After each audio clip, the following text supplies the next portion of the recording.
questions. What we want to look at is how to solve matching questions in IELTS reading. That is the topic for this class. And as much as possible, we're going to try and touch all the 4 types of matching questions. So we have matching information questions, we have matching features questions, we have matching statement questions, we have matching sentence endings, okay? Matching sentence endings, and then we have matching headings. So on the screen here is what we call matching statements. Matching statements. This question type is very common in IELTS General. It's very common in IELTS General. So if you are taking IELTS General, this is very, very important. This is one of your jokers. This is one of the question type that you can use to boost your scores. Very, very important. So we're going to look at matching statement questions. Then we will look at matching information questions. Matching information is a little bit similar to matching statements. Okay. Look at matching information questions. Then we'll look at matching features, or can also be called matching names. Matching features can also be called matching names. And then we look at matching sentence endings. And then the last but not the least, we look at matching headings. So I want you to follow closely as I solve all these different question types. So let's start with matching statement questions. Okay, let's start with this set of questions. Look at the 7 reviews of suitcases. 7 reviews of suitcases A to G. In other words, somebody wrote a review about a particular suitcase. Let's call it suitcase A. And when that student, what's it called? When you check that review, you see that, okay, well, maybe I should get this or I should not get this. So review, we are looking at reviews of different suitcases. Now, our job is to match these statements 1 to 7 to the appropriate review. These are the suitcases. Briggs and Riley Weekending, Mulberry Scotch Green, Remover Salsa, Trip Holiday, East Park Transverse Old Door, Eskel Paso, The Diplomat. So you see that we have what? We have our what's it called? Bags or suitcases there. Different suitcases with different reviews. Okay. Now we read the statements. We start by, in solving matching statement questions like this, you start by reading the statement. So look at the statement here. The suitcase is for those who wish to purchase expensive luggage. What are my keywords here? Expensive luggage, purchase expensive luggage. Those are my keywords. Why am I not picking suitcase as a keyword? The reason is simple. I won't pick suitcase as a symbol because it's common. Suitcase is common in practically, or let's say majority of the question. You can see suitcase in number 1, suitcase in number 2, suitcase in number 3, suitcase in number 4, suitcase in number 5. So if you see suitcase in any place in the passage, it might be referring to number 5. Okay, so let's not pick suitcase as our word, as our keyword. A more appropriate keyword would be purchase expensive luggage. Okay, purchase what? Purchase expensive luggage. Number 2, the suitcase is the right one for people who like to follow latest fashion. Latest fashion is a keyword here. It is easy to choose one of these suitcases to match most clothing. So easy to match clothing. So match clothing. Okay. Number 4, the manufacturer is confident that this suitcase will last long time. So in other words, it has long lasting capabilities. There's a suitcase like that. Number 5, items in this suitcase will not be affected if it gets wet. In other words, it is waterproof. For them to say that items in the suitcase will not get wet, that means the stuff is waterproof. Okay. Number 8, the suitcase is of useful medicinal value. Okay. I hope you guys are following me. Now, Suitcases of a useful medium size. Number 6. Number 7, those who want to be reminded of an earlier age of travel will like this suitcase. So I've highlighted my keywords. The next thing I'll do now is to go to the passage and take it paragraph by paragraph. We'll take it paragraph by paragraph. So look at paragraph A. Briggs and Riley Weekender, a weekend suitcase that is sophisticated and unusually spacious for its type. Sophisticated and spacious. The strong nylon outer fabric is water and abrasion resistant. What does that mean? Water resistant. Water resistant. Can you see that? That means that what? Water cannot enter into it. Okay? That's pointing at a statement I read earlier on. Number 5. Items in this suitcase will not be affected if it gets wet. So with that, I will match number 5 to what? To paragraph A. Number 5 can be matched to what? To paragraph A, because they said that what? That box in paragraph A is what? Is water resistant. What it basically means that what? Water cannot enter into it. Paragraph B now. Trimmed in brown leather with gold detail, this bag is from a renowned fashion house and is a truly indulgent buy. What is the meaning of truly indulgent? Truly indulgent buy. It means that what? You are willing to spend as much money as you want to spend. You are ready to spend as much money as you want to spend to purchase that thing. You are indulging yourself in that word, in that item. It's an indulgent buy. If you are investing this much in a suitcase, then you'd better be planning an amazing holiday with it. So this one is about expensive suitcase. Let's see. Number 1, this suitcase is for those who wish to purchase expensive luggage. Can you see that? Expensive is a paraphrase for indulgent buy. This thing is about paraphrasing. I'm telling you, paraphrasing. So our number 2, or let me see, is it number 2? Number 1, those who wish to purchase expensive luggage. Number 1. Number 1 is going to be what? Number 1 is going to be B. Okay? Number 1 is matched to B. Paragraph C now. A design you can trust. This case is built from super light polycarbonate and incredibly solid. The built-in combination lock offers state-of-the-art security so you can travel with peace of mind. So this one talks about a box having security. Security. Okay. Is there any statement like that? Number 1 is gone. Number 2, follow latest fashion trend. No. Latest fashion trend. I don't think I saw that here. It says combination of state-of-the-art security. That's not about fashion trend. It's easy to choose one of these suitcases to match. No. The manufacturer is confident that this suitcase. No. Items in this suitcase will not be affected. Okay. We have used number 6. The suitcase of useful medium size. Not really. Those who want to be reminded of an earlier age of travel. Of an earlier age of travel. Of an earlier age of travel. Okay, they didn't talk about earlier age of travel here. Let's leave paragraph C alone. We'll come back to it later if there's time. Paragraph D now. Simple and affordable. The trip range offers a great selection of tough cases. They also come in a huge range of colorful, cheerful colors that should go with anything you choose to put on. Can you see that? This is all about what? This is all about something that is colorful. This is a particular box that is all colorful. So which statement sounds like that here? Number 2 sounds like it. People like to follow the latest fashion trend because it says that what? There's a box they must spit into. Okay? Like to follow the latest fashion trend. Choose one of these suitcases to match clothing. Confident that this suitcase will last a long time. Okay. So for this paragraph D, simple and affordable,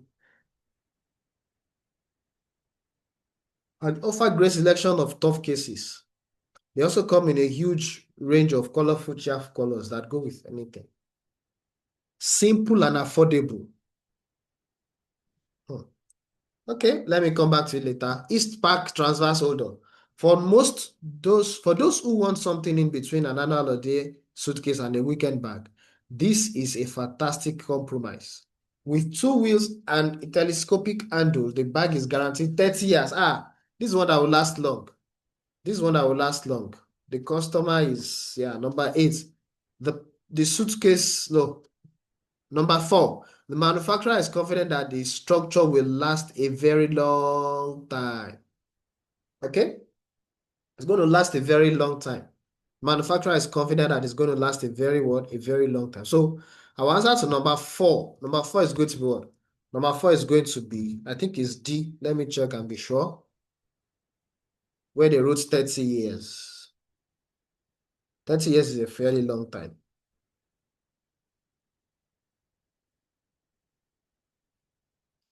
Okay, so can you see that?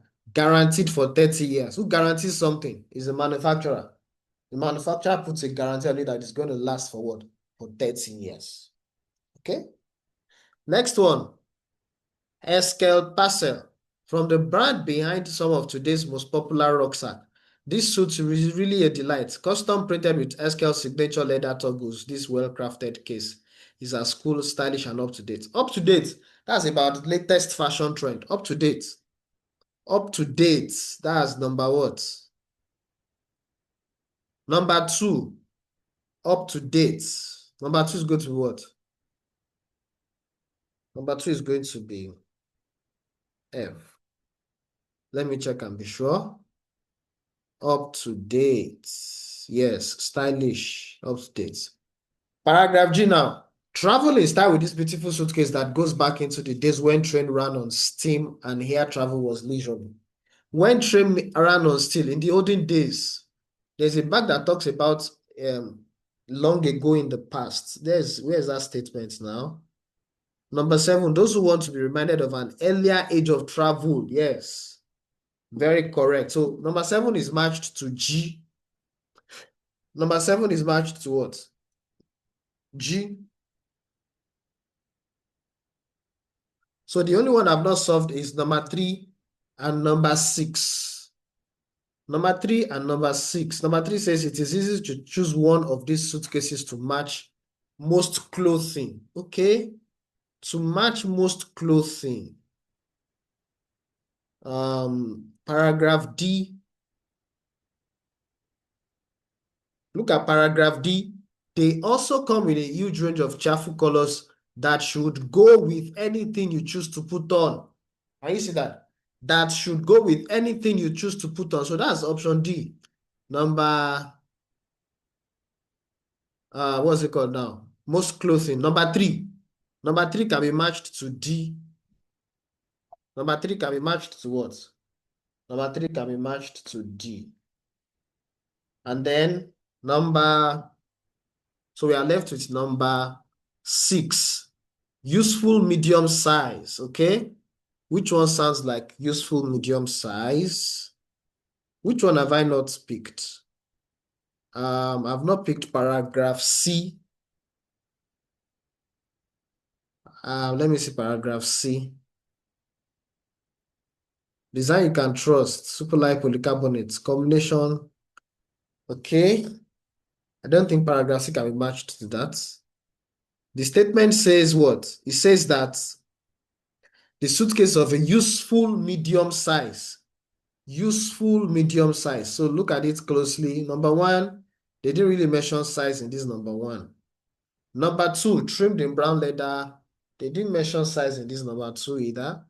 Number 3, number 3 has been used, and I don't think number 3 can fit in.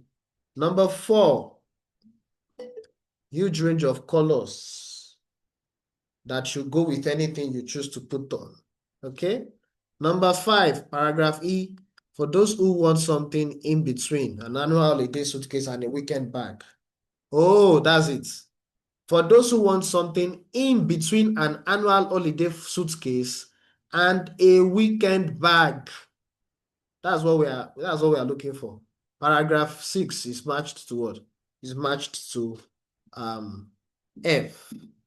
Sorry, is it F?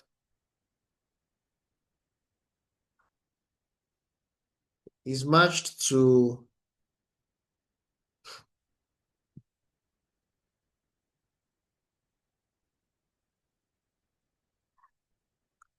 what did I match it to again?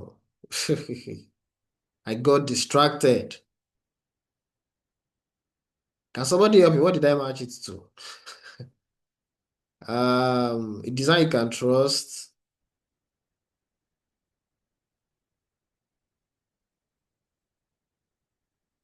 Okay, paragraph E. That's what I matched it to. Between an annual holiday suitcase and a weekend bag. Paragraph E. So number 6 is going to be E. Number 6 is going to be E. So, ladies and gentlemen, I have solved everything from this set of matching statement questions. Okay?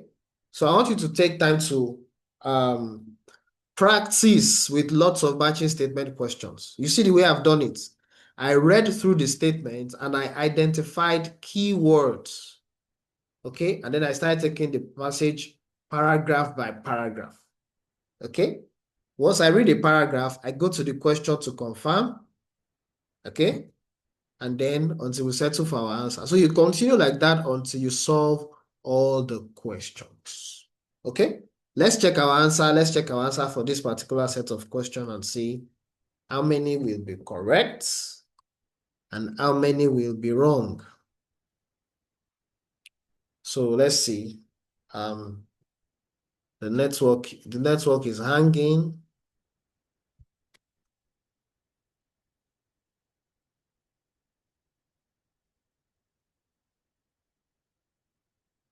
Okay. So this is test 1. Test 1, number 1 to 7.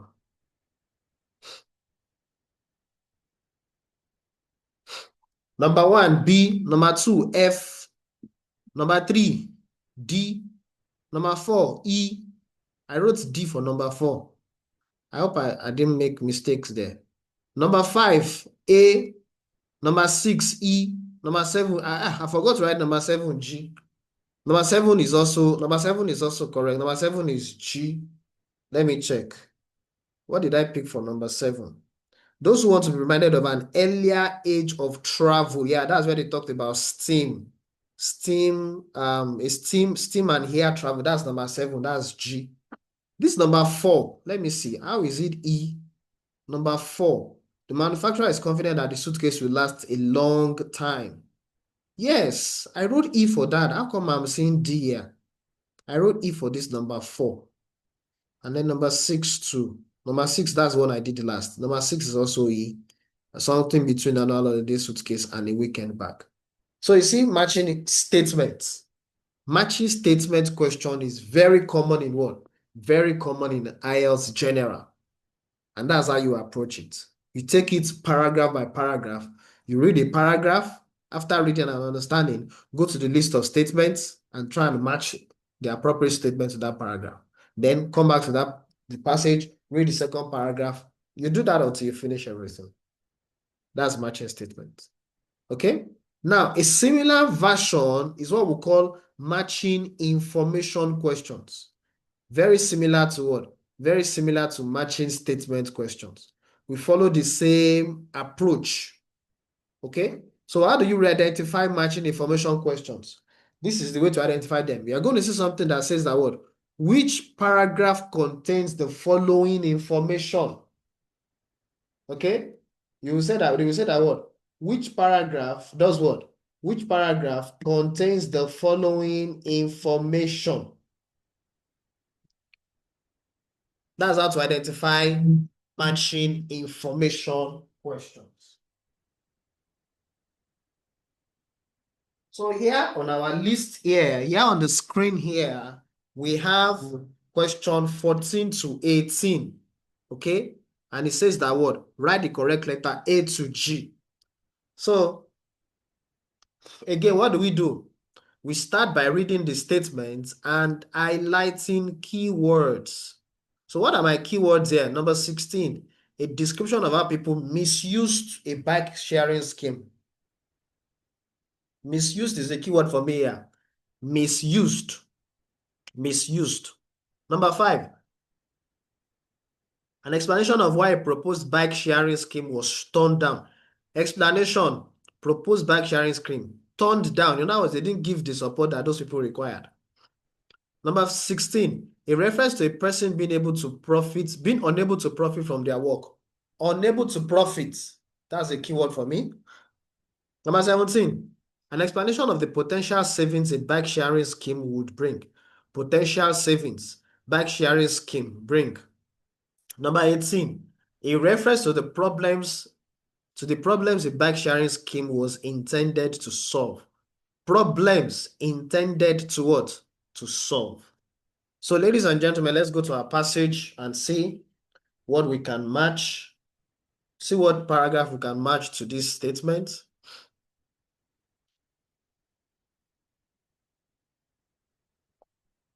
The original idea dates back to summer in Amsterdam in 1965. Provo, the organization that came up with the idea, was a group of Dutch activists, okay? They believed the scheme, okay, was the answer to the perceived threat of air pollution. They painted a small number of bikes, a number of used to bike white. They also distributed leaflets. The bikes were then left unlocked at various locations around the city to be used by anyone in need of transport. So here they are describing a particular idea. Let me see, is there anything to match to that paragraph A? Misused, no. Turned down, no. Profit, no. Problems, no. So there's nothing for paragraph A. There's nothing to match to paragraph A. Paragraph B now. Lud Schimmelpenninck. Lud Schimmelpenninck, who still lives and cycles in Amsterdam, was heavily involved in the original scheme.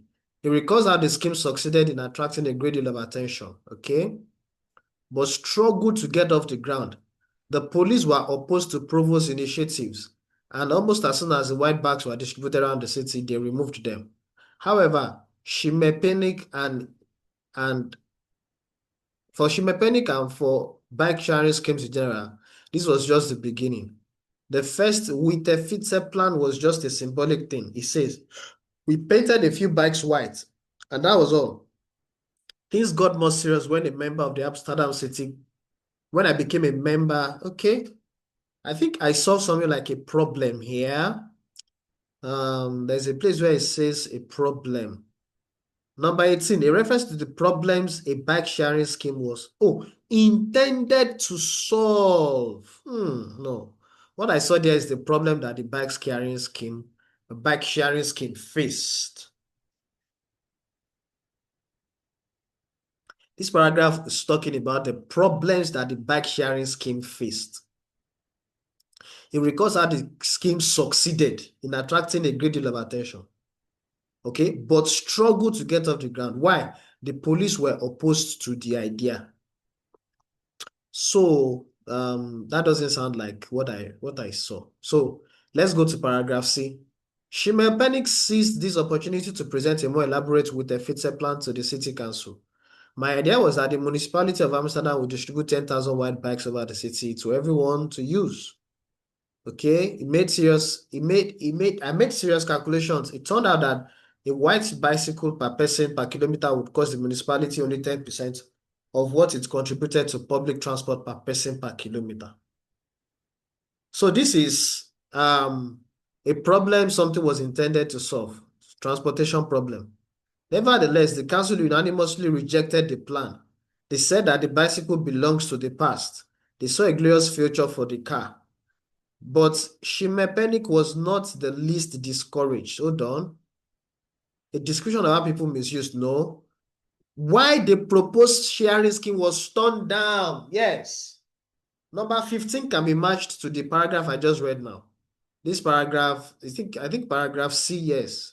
Why it was turned down? It was turned down because they said that what? Bicycle belonged to the past. That's the reason the council rejected it.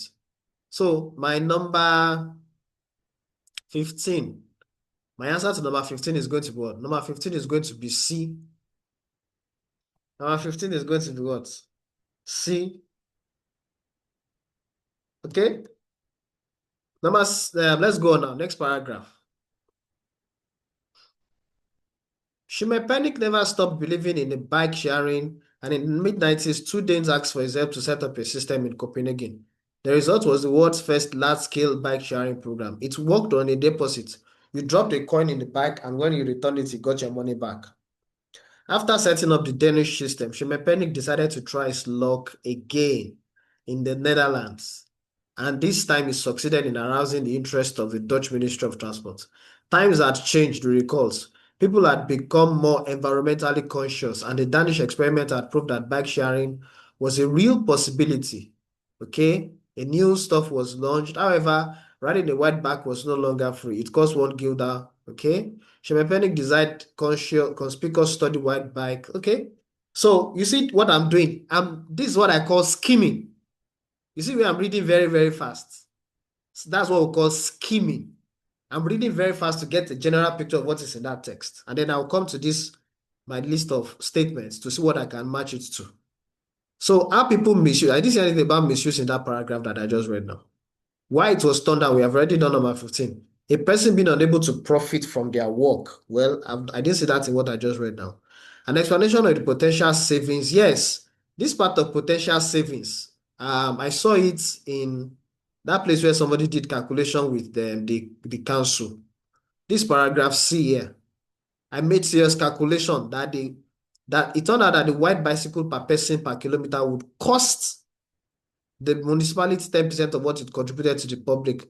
So this is about the potential savings. So this paragraph C can be matched to number 17. Paragraph C can be matched to what? Number 17. So you see, I've used C twice, and they wrote it here already for us. You may use any letter more than once. If you see that, then it's allowed. You can just go ahead and use any letter more, as long as you are sure that you have picked the correct answer. Okay? So let's go on. Okay, I think I was hold on. Problems, a reference to the problems the bike sharing scheme was intended to solve. Problems it was intended to solve. I've not seen it yet. I don't think I've seen it yet. Paragraph E now.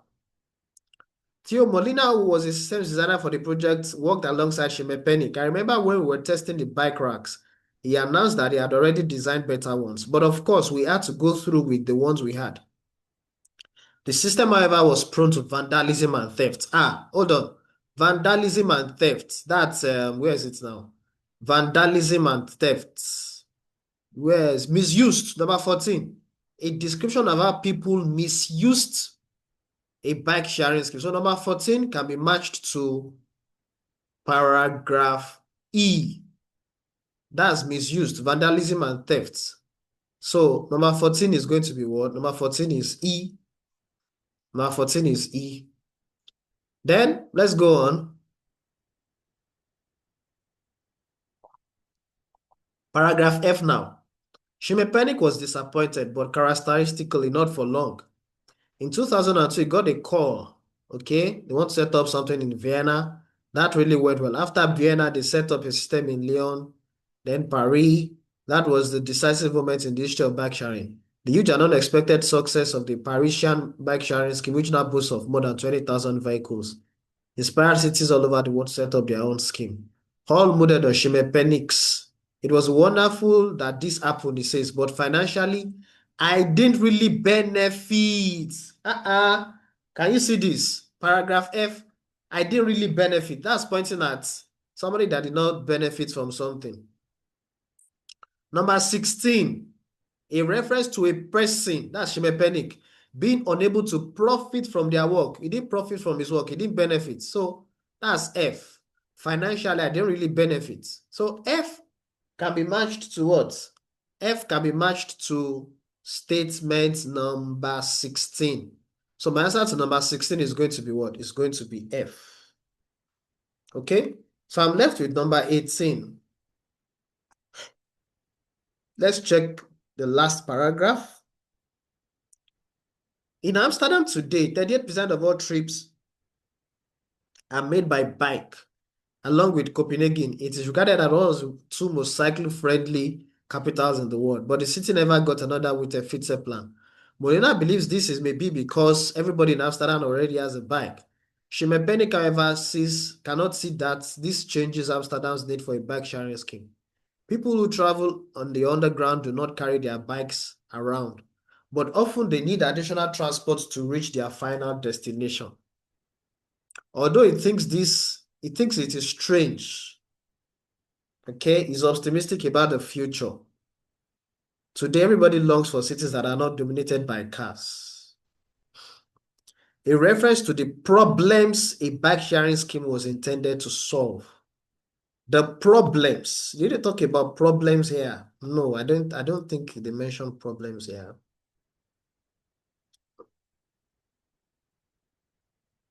Paragraph F. They didn't mention problems here. What of paragraph E? They didn't mention problems. Problems it was intended to solve. I'm trying to check the other paragraphs. I think I must have skipped it. Okay. This place talks about problems, maybe in terms of saving the funds spent. Or let me check paragraph B. A great deal of attention. Police were opposed to it. No. Okay, what of this one? They believe the scheme. Oh, see the answer here. They believed the scheme, which was known as with a fixed plan, was an answer to the perceived threats. Problem. Paraphrase for problem. Perceived threats of air pollution and consumerism. So A is going to be the answer to number 18 is going to be A. Number 18 is going to be what? It's going to be A. So, ladies and gentlemen, I've solved question 14 to 18. Let me paste my answer here on the screen and then we check the back of the book to see whether the answers are correct. I hope you guys are still with me. Let me know if you are with me. If you are still with me, let me see your message. This is test one, number 14. Okay, ECFCA. Those are our answers. ECFCA. All the answers are correct. ECFCA. So you see the way I'm solving this, matching information questions. You take it paragraph by paragraph. You take it paragraph by paragraph. Okay, you read a paragraph. So the approach is very straightforward. Okay, read the statements, identify keywords in the statements, and then go to the passage and take it paragraph by paragraph and begin to solve. So you read a paragraph. After reading a paragraph, try and understand the information. You read very fast. You see, you saw the way I was skim reading so that you can save time. Okay? For somebody who's just starting out, it might be a little bit difficult to read very fast. But then over time, your speed will actually improve. The more you practice this thing, the faster you get. The faster you get with it. Okay? So that's that for matching information questions. Now, the next question type is what we call matching names. Matching names or matching features question. So this is an example here on the screen. Is an example of what we call matching names questions or matching features. Look at the question. It says that what? Look at the following statements, question 27 to 31, and the list of researchers below. So this is a list of researchers. Pfeffer, Lucas, Marudas et al., NG and Sorensen, Hens and Seagull, Derry. So these are researchers. So they are saying that what? match each statement with the correct researcher A to F. So my job is to check what the passage says about FEFA and come and match FEFA to one of these 5 statements. Is it FEFA that said that hotel managers need to know what would encourage good staff to remain? Or is it FEFA that said that the action of managers may make staff feel they shouldn't move to a different employer? Or is it FEFA that said that little is done in the hospitality industry to help workers improve their skills? You understand? We want to know which researcher can we match these statements to? That's what this question is about. And the way to know the researcher to match his statements to is by going to the passage to find out what the passage says about each researcher. Okay? So let's look at it closely. So our keywords here for this question type, the words in the box should be registered as your keyword.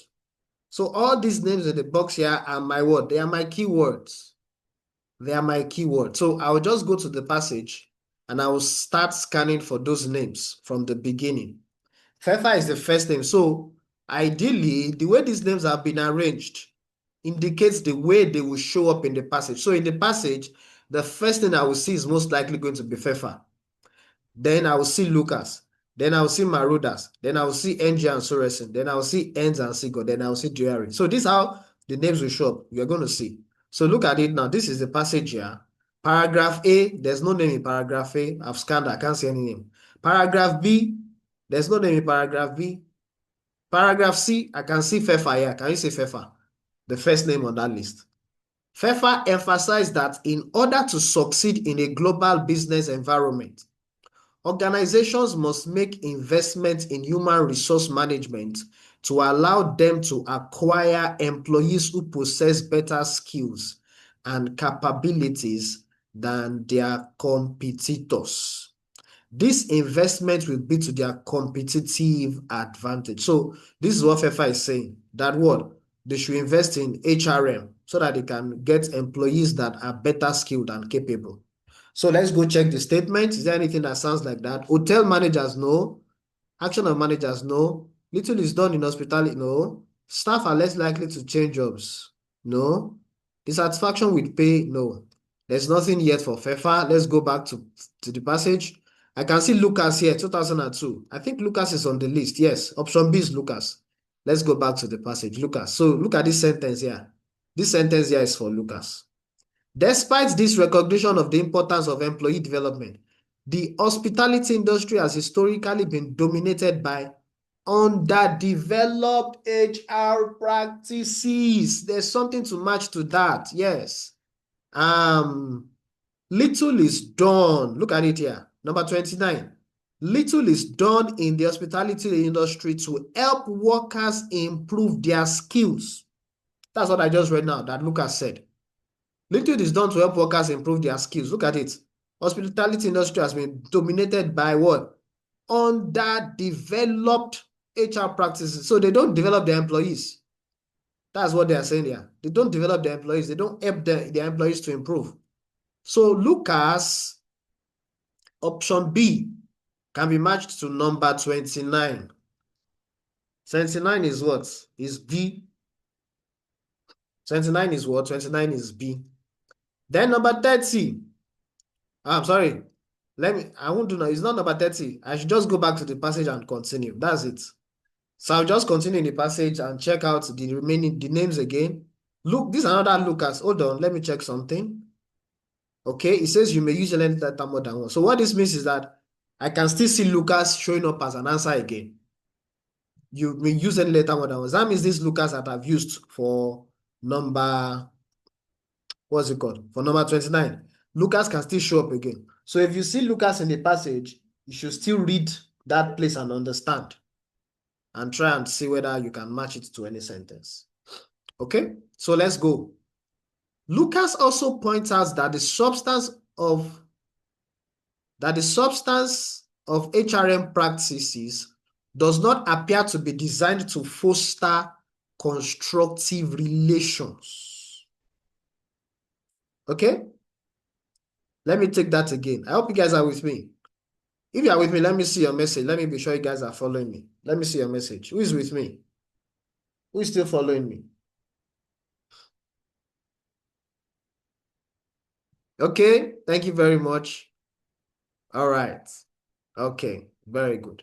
So Lucas also points out that the substance of HRM practices does not appear to be designed to foster constructive relations with employees or to represent a managerial approach that enables developing and drawing out the full potential of people, even though employees may be broadly satisfied with many aspects of their work. In addition, so this whole thing here is still about that stuff that we read earlier on, that they don't develop their employees. In addition, or maybe as a result, high employee turnover has been a recurring problem throughout the hospitality industry. What is the meaning of high employee turnover? Let me even ask that question. Who can tell me what is the meaning of high employee turnover? Let's do a little bit of vocabulary.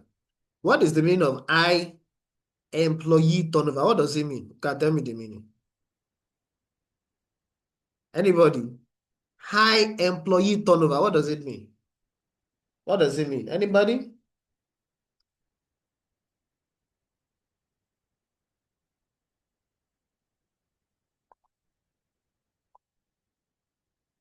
High employee turnover. What does it mean?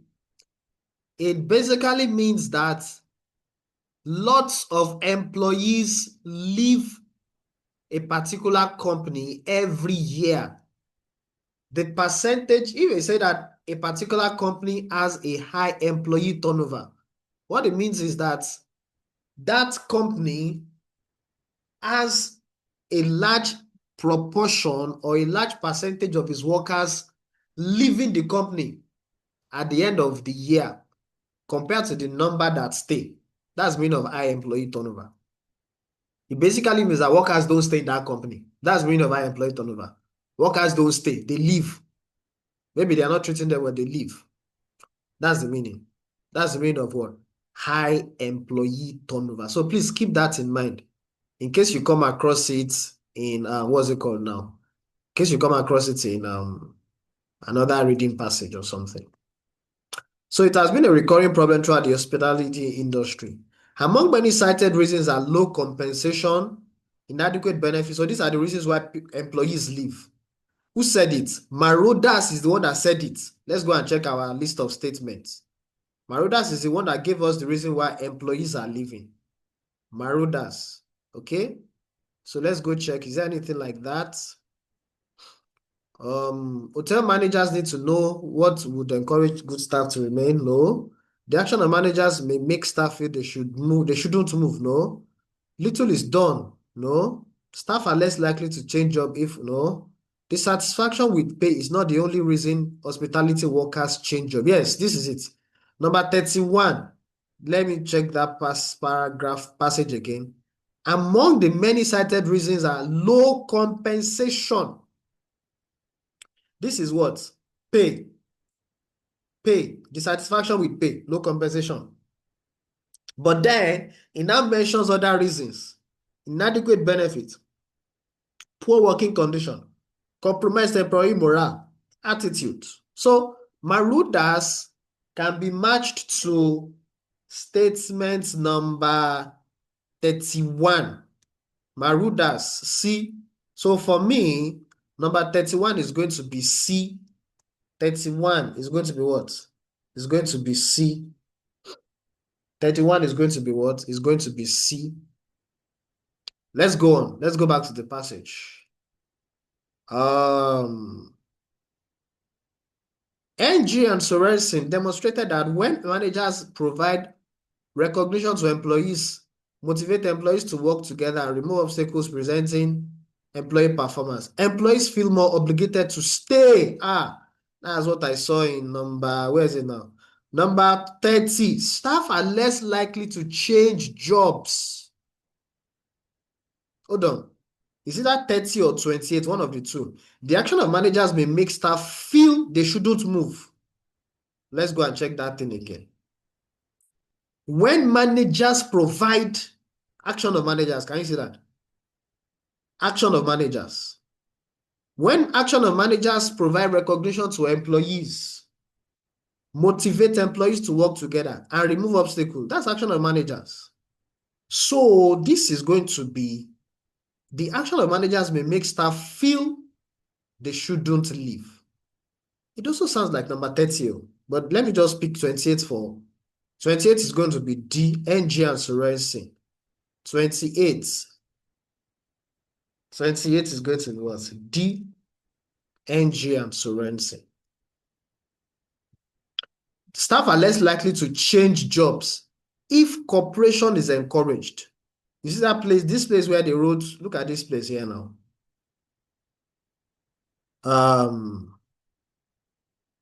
Motivate employees to work together. Can you see this is sounding like cooperation or something like that? That place that says if cooperation is encouraged. So somehow, this NG and Suresi may still be number 30. Number 30 is, let me just write it down tentatively until I see something else. Number 30, D. After all, they wrote that we can use any letter more than once. They already wrote it there for us. You may use any letter more than once. I may change my mind if I see something more appropriate. I may change my mind if I see something more appropriate. Now, let's go on. Let's go on.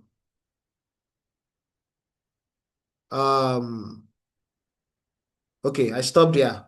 Mikel. Is there Mikel on the list? There's no Mikel on the list. So let's leave Mikel alone. This Mikel here. This whole thing here, from this place all the way to the end is Mikel. So I'll just skip it.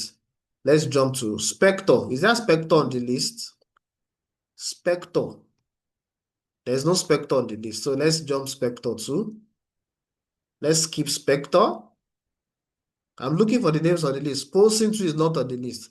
Marudas. Marudas is on the list. I remember Marudas very well. That's option C. Marudas is on the list.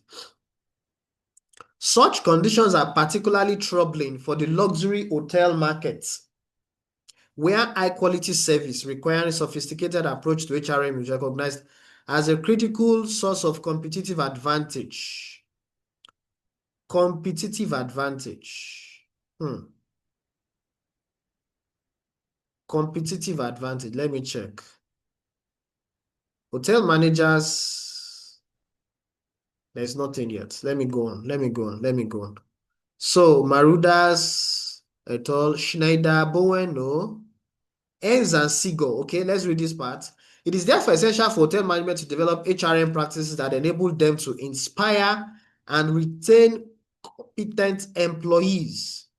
This requires an understanding of what motivates employees at different levels of management and different stages of their career.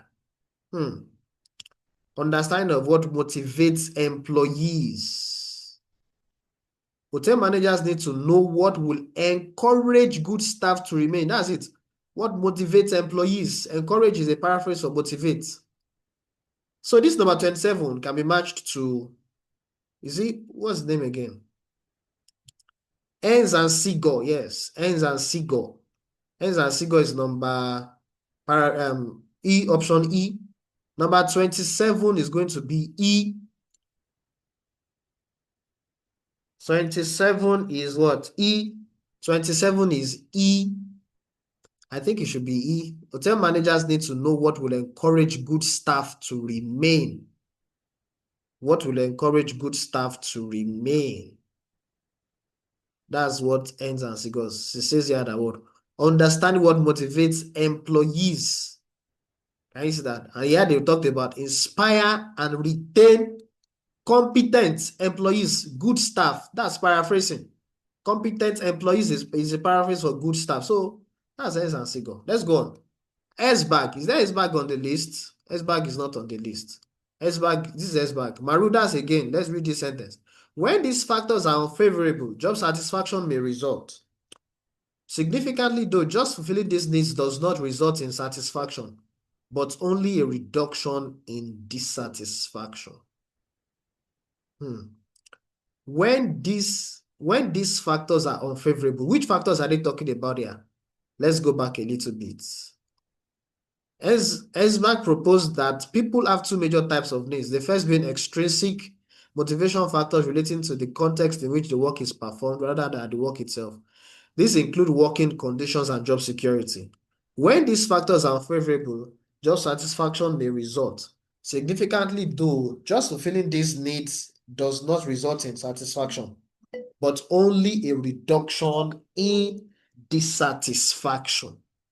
So let me see. Which one have I not done? From 27 to 31. Let me see. 27, 28, 20. I've actually solved everything though. Eh? Interesting. 27, 28, 29, 30, 31.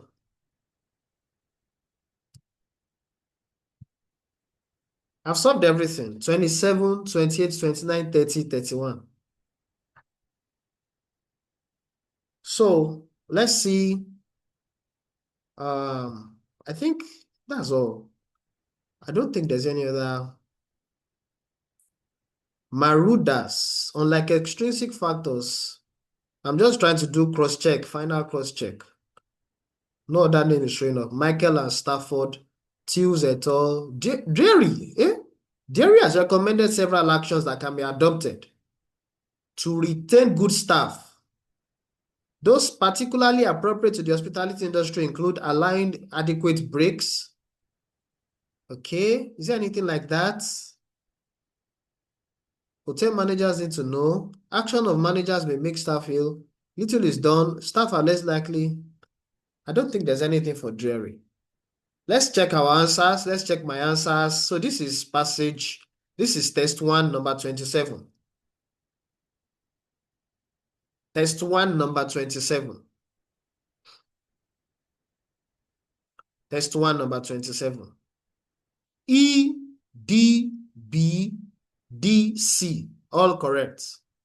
All my answers are correct. Can you see? Ladies and gentlemen, matching features or matching names. So you see the approach. The approach is towards you register the names. Okay? You register the names in your mind, and then you go to the passage and you start scanning for those names. You take it from the beginning. Scan. Once you locate the name in a place, stop, focus, read, and analyze. And then go to the list of statements and look for the one that can be matched to that name. If there's nothing that can be matched to the name, move on. Go back to the passage and continue. You can see that's what I did for FEFA. I did not really see anything to match to FEFA in the beginning. And then at the end of the day, nothing was matched to FEFA. So you need to be sure that, yes, anything you are matching to a name is fully supported by the passage. Pay close attention to paraphrasing. You get my point? So that's what? That's matching features questions. Matching features questions. Okay? Then we have matching headings. Let's see matching headings. Matching heading questions. This is where you give titles to different paragraphs. Okay? You give titles to different paragraphs in a passage. So look at this passage here. Matching headings, list of headings. Okay? So what do? I start by reading the headings and highlighting keywords. I read the headings and I do what? I highlight keywords. Look at my keywords here. Complaints, that's a keyword for me, about the impact of a certain approach. Fundamental beliefs that are in fact incorrect. Fundamental beliefs, incorrect. Early recommendations concerning business activities. Early recommendations, business activities. Organizations that put a new approach into practice. New approach is a keyword here. Organizations is plural, so it's also a keyword. Companies, that's a plural word, that have suffered from changing their approach, what people are increasingly expected to do, increasingly expected.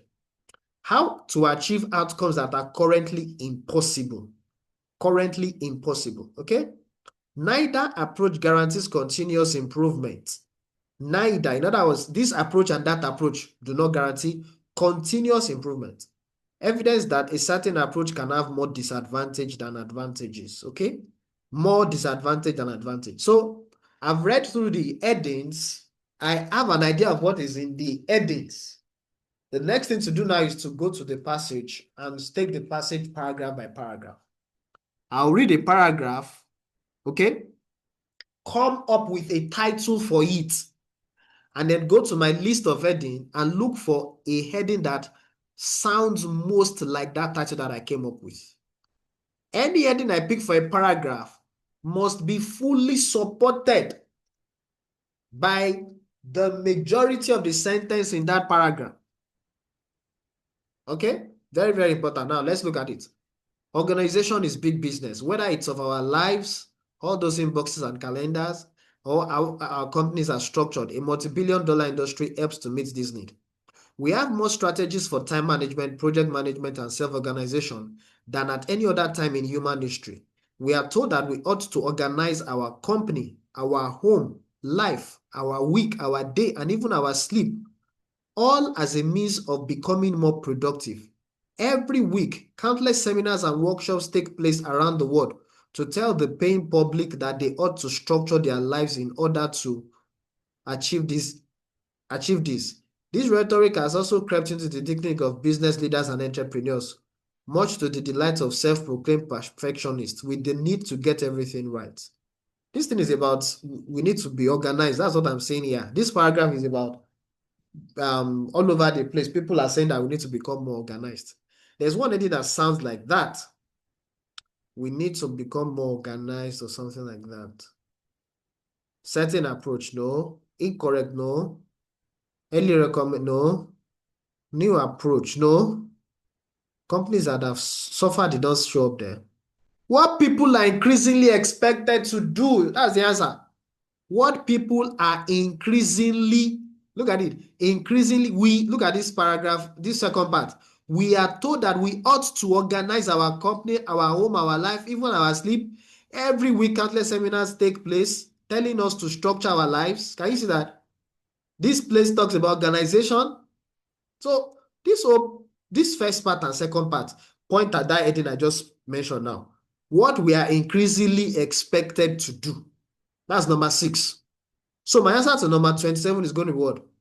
Number 27 is going to be what? Roman figure 6. Number 27 is going to be Roman figure 6, paragraph A. Paragraph B now. Ironically, however, the number of businesses that fail also has steadily increased.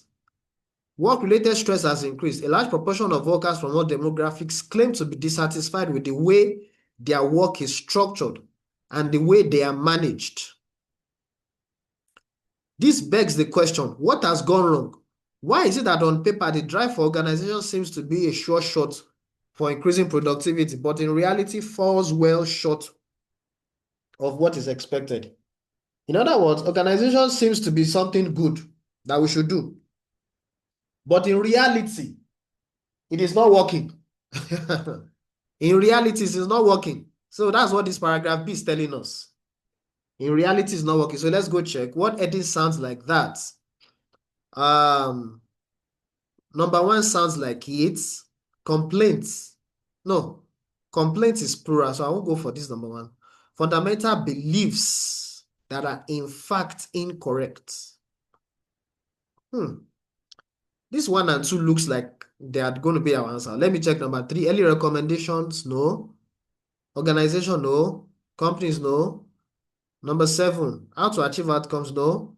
Neither approach, no. No. The answer is between 1 and 2. Complaints about the impact of a certain approach. Fundamental beliefs that are in fact incorrect. Fundamental beliefs. I think I'll go for complaints.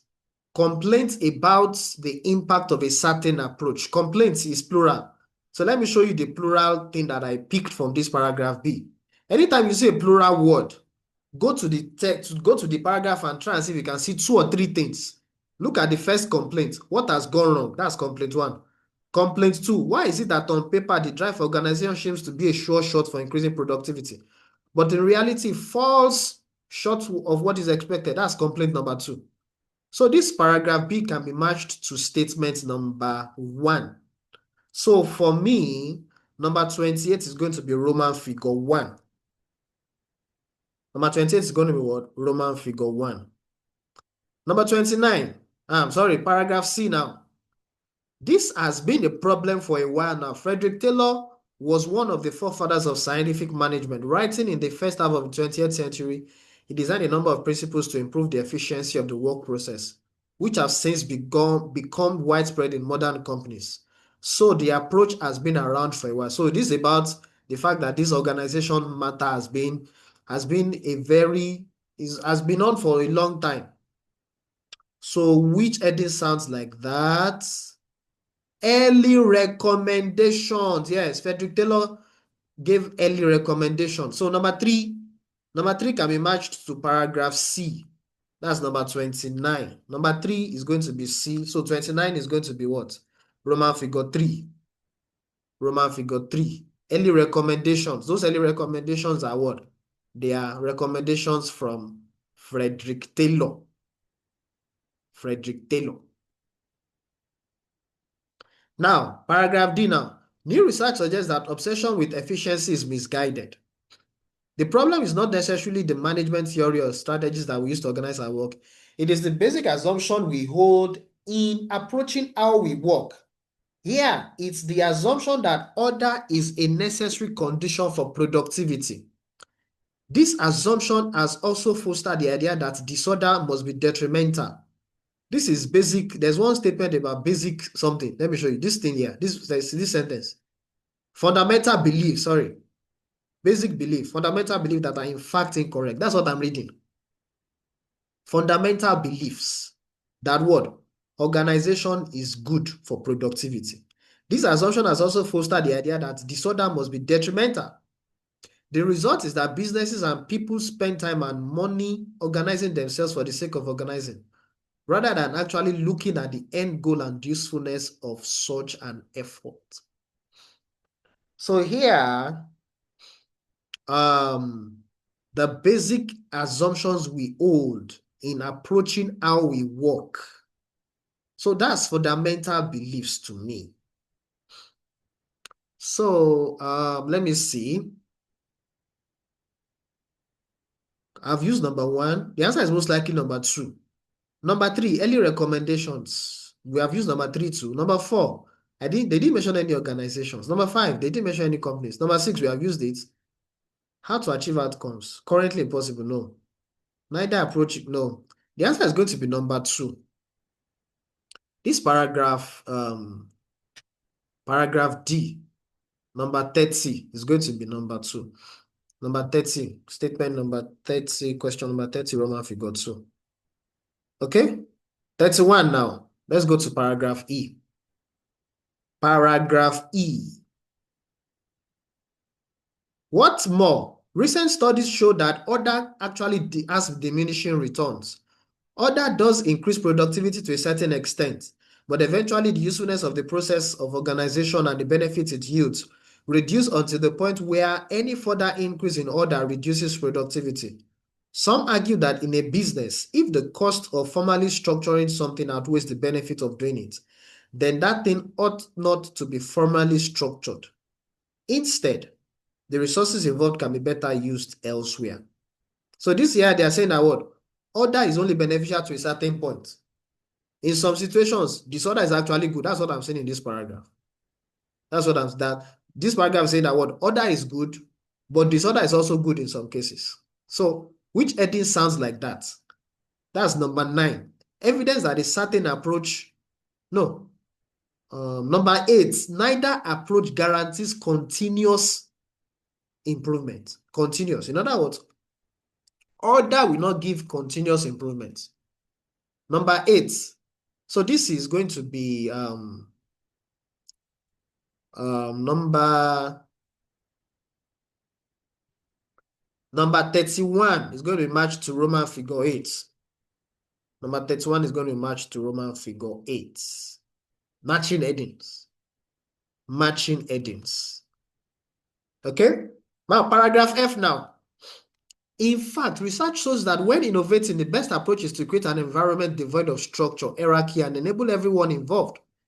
to engage as an organic group.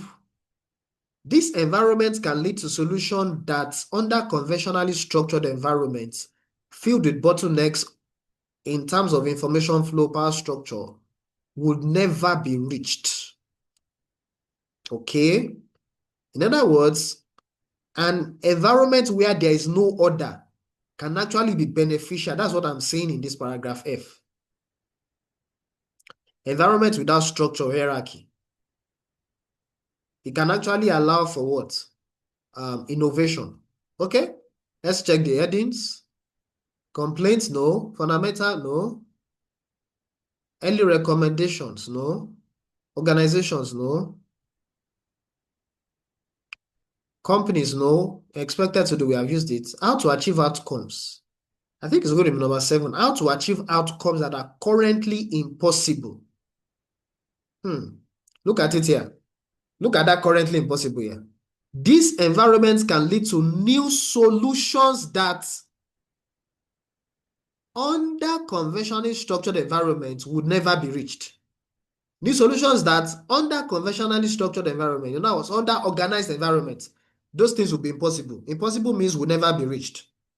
So this F can be matched to statement number 7. Number 32 is going to be Roman figure 7. Okay? 33 now. Paragraph G. Paragraph G. In recent times, companies have slowly started to embrace this organization. Many of them embrace it in terms of perception and in terms of process. For example, Oticon. Okay, so yeah, they are mentioning companies. I can see Oticon. I can see General Electric. I can see Google. Where is that idea that talks about companies? Companies that have suffered. No. Organizations that put, yes, this is it. Number 4. They put it to practice. Number 4 is matched to paragraph G. Number 4 is going to be answer to number 33. You see the way I'm solving this thing? Keywords. Keywords is what is giving me this speed. Keywords. The keywords are identified in the headings. That's it. Once you learn how to identify keywords, your work become a lot easier. I'm telling you. Look at paragraph H, the last paragraph. A word of warning to others thinking of jumping on this bandwagon. The evidence so far suggests disorder, much like other, also seems to have diminishing utility. Diminishing utility and can have detrimental effects if overused. Like other, disorder should be embraced only so far as it is useful. We should not fear it nor venerate one over the other. This is sounding like, where is that one I've used before? Neither approach guarantees continuous improvement. Hey! Neither approach guarantees continuous improvement. That's sounding like what I just read now. Number 8. Number 34 should be 8. But I have used 8 before. I've used 8 for number 31, paragraph E. So let me change my answer for that paragraph E. What's more, recent studies show that order actually has diminishing returns. Order does increase productivity to a certain extent, but eventually the usefulness of the process of organization and the benefits it yields reduce until the point where any further increase in order reduces productivity. Some argue that in a business, if the cost of formally structuring outweighs the benefit of doing it, then the thing ought not to be formally structured. What does that sound like? Evidence that a certain approach can have more disadvantage than advantage. Which heading have I not used? Let me check the headings I've not used. I have not used number 5. Number 5, I've not used number 5. Did he mention companies in that paragraph? Did he mention companies in that paragraph?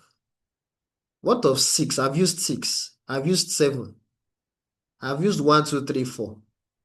I've used 8. So I've not used number 5 and number 9. So out of 5 and 9, I'll just go for 9. 5, they didn't mention companies in that paragraph. They didn't mention companies in that paragraph. So I'll go for number 9. I'll go for number 9. Number 9 seems to be the most appropriate. There's no mention of companies. This statement that says companies have suffered from companies that have suffered. This paragraph E does not mention any company. Does not mention any company. For you to pick number 5 for this paragraph, they must mention a company. Or they must mention 2 or more companies. They didn't really mention any companies here. Recent studies. So I'll go for this one.